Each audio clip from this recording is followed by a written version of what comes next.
Bonjour, je suis Nianyasi. Je suis la coordinatrice du mouvement citoyen vigilant pour la défense de l'environnement. Je suis en même temps la directrice générale du Collège africain sport-études, et parce que le sport est ma première passion. Mon cœur de métier, c'est le marketing. Je suis spécialisée dans le marketing et la communication, ingénieure d'affaires. Et donc le mouvement associatif est quelque chose que je fais depuis un moment. Dans ma Médina, j'ai déjà milité pour des causes sociales. J'ai déjà été élue là-bas conseillère municipale en 2009 en tant qu'indépendante. Je pense que j'étais la seule à être conseillère n'appartenant pas vraiment à un parti. Et je pense que notre engagement, parce que ce n'est pas le mien, c'est le mien avec mes collaborateurs, est vraiment que notre Sénégal puisse sortir, disons, de la tête de l'eau, hein, parce qu'on a encore beaucoup à faire pour que notre pays soit émergent et commence à foncer vers le développement. Et j'aimerais que dans le développement, qu'on parle de notre développement selon notre culture, développement selon nos sensibilités et de développement selon nos besoins. Parce que les gens pensent que le développement, c'est avoir un frigo, un téléphone high-tech ou machin, alors que non, ça je pense que c'est le développement de l'Occident. Il faut que nous, qu'on crée, qu'on invente notre définition du développement, de notre propre développement. Je pense que le jour qu'on aura compris cela, on sera déjà sur la bonne voie. C'est-à-dire,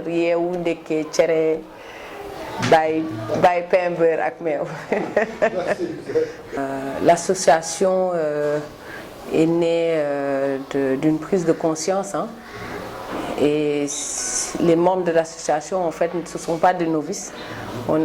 D'abord, toute initiative commence souvent par des affinités, peut-être des amis qui se regroupent ou qui dans le milieu professionnel ont eu à travailler ensemble et qui se rendent compte quand même qu'ils ont un objectif commun, c'est de réfléchir sur notre vie, notre quotidien, ce qui se passe autour de nos pays, dans le monde. Et au fur et à mesure d'avoir ce type de réflexion, on a vu que quand même la question environnementale n'est encore pas très bien prise en compte dans nos pays, en général même en Afrique, mais aussi au Sénégal. Mais qu'est-ce qui a été l'élément déclencheur en fait? L'élément déclencheur, c'est qu'effectivement dans nos activités d'association, parce que les vrais initiateurs, à la base, on a été membre du Forum civil pendant des années. Et vous savez que le Forum civil, c'est une association qu'on ne présente plus. Et déjà, quand on était au Forum civil, on avait travaillé sur un programme qui traitait de cette question d'eau et même d'environnement. Et d'ailleurs, ils avaient même, eux, sorti à un moment une étude qui révélait quand même des choses assez importantes qu'il fallait un peu, à la limite, je ne dirais pas divulguer, parce qu'il est normal que les gens comprennent quelquefois certains enjeux. On avait publié cette étude-là, mais bon, ça n'a peut-être pas eu les impacts réels qu'on attendait.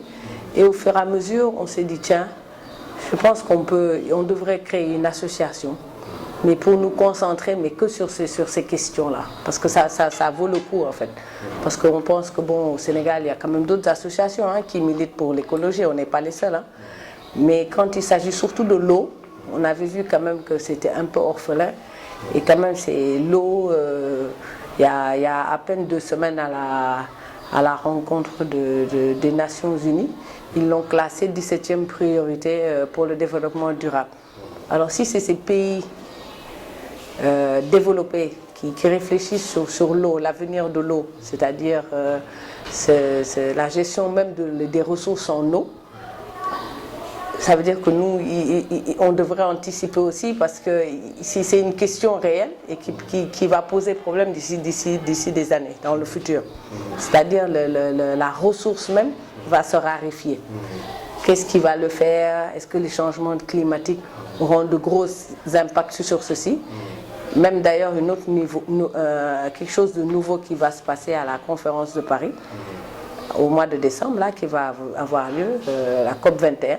Ça va être la première fois où on va parler de l'eau, des conséquences que les changements climatiques auront et quelles conséquences ça va avoir sur les ressources. Donc, quand on voit toutes ces choses-là, il est normal qu'on éveille les citoyens en leur disant que l'eau, c'est la denrée incontournable pour tout développement.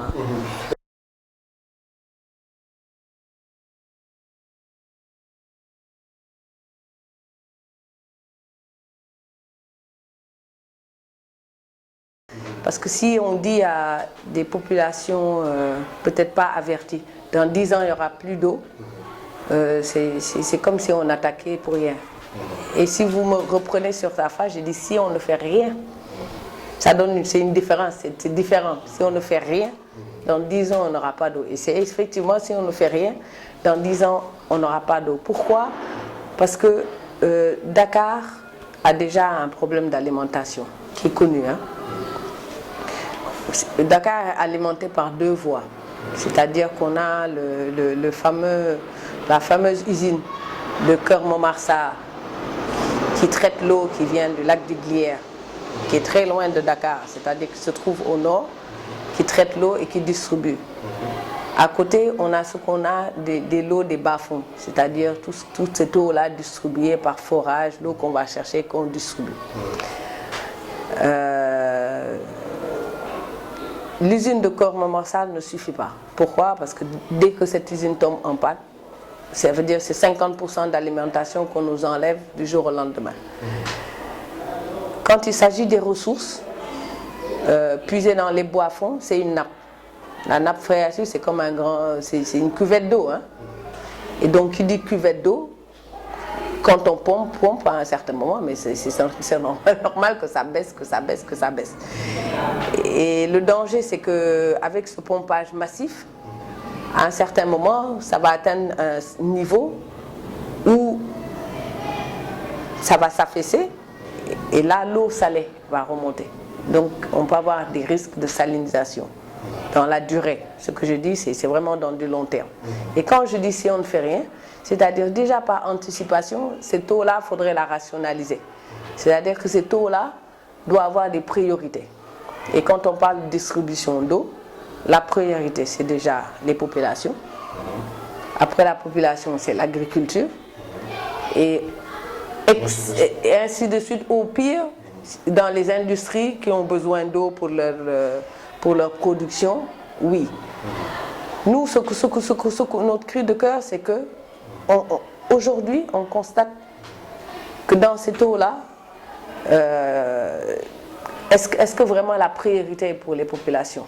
Parce que si on faisait une étude et qu'on regardait ce que les sociétés consomment, les grandes sociétés ou quelquefois même des particuliers qui ont des exploitations, qui ont les moyens de forêt, et que la population, une certaine population qui n'a pas encore accès, qui ont des problèmes en eau, on se demande s'il n'y a pas un problème quand même d'équilibre et un problème de politique gouvernementale qui est prioritaire.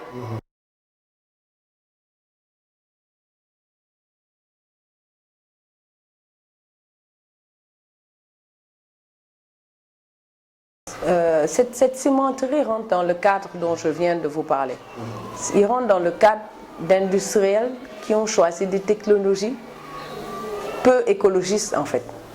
Et c'est parce qu'ils ont choisi une technologie peu écologique qu'ils sont obligés dans leur système de production de pomper jusqu'à 1 500 000 m3 d'eau par an. Ce qui est énorme. Parce qu'ils ont des forages directs sur cette même nappe qu'on utilise pour de la distribution d'eau d'eau domestique. Et effectivement, nous, notre cri, on n'attaque pas Dangote, on attaque une technologie. Il faut que les gens comprennent. On attaque une technologie qui de nos jours est trop obsolète. C'est-à-dire c'est comme on nous ramenait des années en arrière. La responsabilité est partagée. Parce qu'il s'est installé Dangote, certes, mais il s'est installé parce qu'on l'a autorisé. Donc l'État a quand même sa responsabilité. Bon, on fait des démarches, on a écrit, on a essayé de dénoncer, on a essayé d'alerter, parce que je pense que supposons, toute erreur doit pouvoir être modifiée. Et en plus, ce que nous déplorons, c'est qu'il y a des possibilités de rectifier. Et je pense que quand même, Dangote est présenté par l'homme le plus riche d'Afrique. Beaucoup de jeunes d'Africains voient Dangote comme une fierté, qu'on se dise la vérité, pour sa réussite. Et je pense qu'au niveau où il est, il devrait aussi servir de modèle. Parce que je pense que quand on est plébiscité comme ça en tant qu'Africain dans le monde entier, et qu'on dit qu'on fait ça pour l'Afrique, il devrait avoir des choix un peu plus quand même responsables dans ses démarches de business. Et en fait, nous, c'est tout ce qu'on reproche à Dangote. Et encore reprocher surtout, je pense qu'on s'est dit que bon, avec la campagne, ça peut être une prise de conscience, autant de l'État, autant de Dangote, mais qui trouvent une solution pour rectifier et qu'ils arrêtent de pomper l'eau, parce que cette eau-là, elle va se raréfier. Cette eau-là, il y a des gens qui en ont besoin. Avant cette usine-là, même dans la proximité, si vous allez, il y a des villages à 500 mètres autour de Dangote, mais qui ont un robinet pour tout le village. Je veux dire, je ne vous dis pas des choses qui ne sont pas vérifiables. Donc quand même, il y a dans notre conscience, nous, ou dans notre sensibilité, ou dans la sensibilité de n'importe qui comprend ce qu'on est en train de faire, il y a un problème.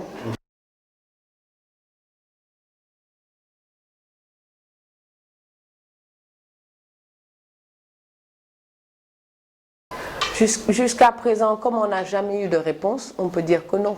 Parce qu'on a fait des courriers. On a écrit à la primature, on a écrit au président, on a écrit au ministère de l'hydraulique, à l'environnement. Toutes les personnes qu'on pense être concernées, on a écrit avec un descriptif de ce que nous dénonçons et pourquoi, mais on n'a jamais eu de retour. Mais vous savez, hein, l'atmosphère, je pense que les gens veulent souvent nous entraîner dans des débats d'opinion. Là, on n'est pas dans un débat d'opinion. On est dans un débat purement scientifique ou dans un débat pour un avenir commun. Donc, effectivement, bon, les gens peut-être voient beaucoup de politique dans le chose. Ce qu'on fait aussi de la politique, on fait de la politique parce qu'on est en train de parler de la gestion de notre cité. Donc, au moins, moi, je le revendique, je suis politicienne parce que je parle de ma cité. Donc, si effectivement ils nous voient comme des politiciens, ils ont bien raison. Mais ça n'empêche pas qu'on ne peut pas discuter des choses qui concernent nous tous. Parce que ce n'est pas pour mettre en mal, mais c'est une urgence. Cette question d'eau, là, c'est vraiment une urgence. C'est très, très sensible.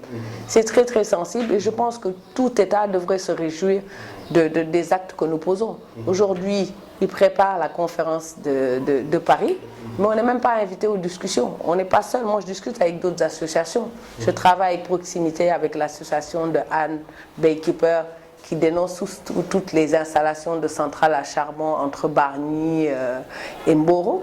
Et c'est une opacité. On a l'impression qu'ils ne veulent pas qu'on soit à la COP parce qu'ils pensent qu'on va aller avec des panneaux se coucher sur le trottoir pour les dénoncer. Non.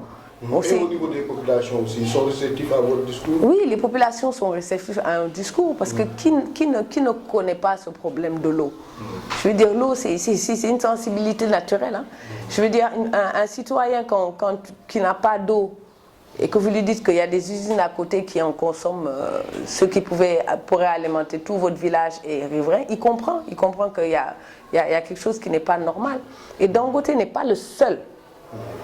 Dangote n'est pas le seul. Bon, peut-être que lui, son cas est beaucoup plus mis en exergue parce qu'il est quand même, c'est un cas assez spécifique. Mais je pense que si on faisait un retracement de beaucoup d'usines, entre ceux qui polluent, il y en a d'autres qui polluent. Les ICS, tout le monde est au courant des catastrophes qu'ils ont causées sur l'eau et sur la zone. Parce qu'il y en a d'autres, c'est les rejets. Ils rejettent dans cette eau-là. Donc, c'est des problèmes, je pense qu'il faut le voir quand même un peu. Il faut élargir la question. Je pense qu'il faut qu'ils aillent vraiment voir comment cette nappe-là est gérée, qui la puise, qu'est-ce qu'ils en font, les rejets, où est-ce qu'ils vont, parce qu'on ne sait pas. Hein. Nous, on va sur le terrain, on est des associations, on voit des choses. Je me rappelle, il y a à peine 3 ou 4 mois, il y a un groupe de députés qui ont créé je ne sais pas, je ne saurais même pas dire exactement. En tout cas, ils ont fait un groupe commun pour pouvoir aller sur le terrain, voir comment ces choses se passent là. Je sais qu'ils ont visité beaucoup d'usines sur la zone des Niayes, dont l'usine même Dangote, pour voir comment les choses se passent là-bas. Et eux-mêmes étaient venus catastropher des dégâts que les ICS avaient causés sur cette zone-là. Autant sur l'agriculture, autant sur la vie des populations. Et donc, déjà, aujourd'hui, on voit les conséquences. Et on ne peut pas admettre qu'en 2014, qu'une usine comme ça démarre en 2014, pour que dans 20 ans, qu'on nous dise oui, les problèmes sont là ou machin. Ça nous fait tourner en rond. On se fait tourner en rond. Tout le monde prépare cette conférence-là ici. Le Premier ministre fait des discours. Le Président est engagé sur cette conférence-là. Mais c'est bien de proposer pour l'avenir. Mais il y a beaucoup de choses aussi à rectifier. Sinon, ça fait comme une boucle. Je veux dire, tous les efforts vont s'effriter. Parce que les problèmes qu'on n'a pas réglés viendront s'ajouter à ceux qui vont venir.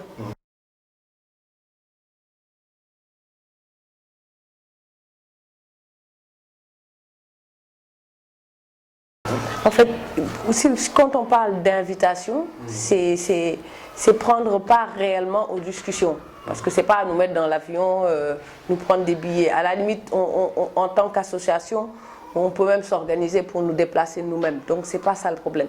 Mais je pense qu'aujourd'hui, le gouvernement aurait pu au moins sélectionner, que ce soit nous ou quelqu'un d'autre, parce qu'il y a d'autres associations, un certain nombre d'associations qui sont sur le terrain, qui sont à la limite plus accréditées à dire à ces conférences comment les populations vivent le changement climatique, etc.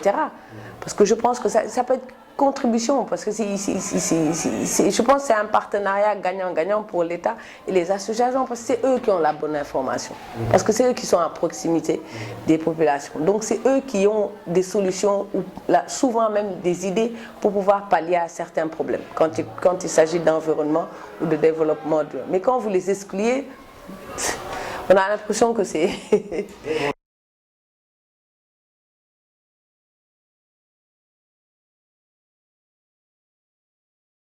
Écoutez, je pense que le message, il va être que pour le gouvernement. Pourquoi?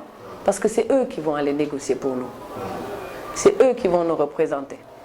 C'est eux qui auront la voix de la population. Et comme c'est eux qui seront là-bas, de grâce, qu'ils ne nous fassent pas une 21e conférence, c'est la 21e conférence du climat. Ce n'est pas la première. Et souvent, entre deux conférences, qu'est-ce qui se passe? Silence. On continue quand même à polluer. Qu'ils ne nous fassent pas de super accords sans impact. Parce que les accords, on peut les entendre, ils peuvent être super bien écrits, mais dans la pratique, ils ne disent pas tout. Ils vont signer le fond vert, mais ils ne vont pas dire que ça va être décliné sur 10 ans. Les gens vont s'imaginer qu'ils vont rentrer avec les valises remplies de milliards et que les problèmes vont être réglés dans 2 ou 3 mois, ce qui n'est pas vrai. Et que aussi qu'ils sachent que peut-être la priorité des Occidentaux ne sont pas la priorité de nous, les Sénégalais. D'ailleurs, tout le monde s'offusque à ce qu'on nous classe parmi les 24 pays les plus pauvres du monde. Ce n'est pas une nouveauté. C'est pas une nouveauté. C'est comme si on nous réveillait d'un sommeil. Non, ce n'est pas une nouveauté. Parce que dans un pays où on parle encore d'énergie, d'eau, de santé et d'éducation, c'est qu'on est pauvre. Parce que c'est la base même de tout départ pour un développement. Et on a encore beaucoup à faire. Il faut qu'on prenne conscience quand même qu'on a beaucoup à faire, même nous, citoyens, parce qu'ils pensent que bon, tout est beau, qu'il faut qu'on prenne conscience qu'on a beaucoup d'efforts encore à faire pour déjà sortir de ce seuil-là, pour après émerger. Et tout le monde doit y mettre du sien. Ce n'est pas qu'un travail de l'État, c'est un travail de tout citoyen. Tout le monde doit participer. Merci à vous.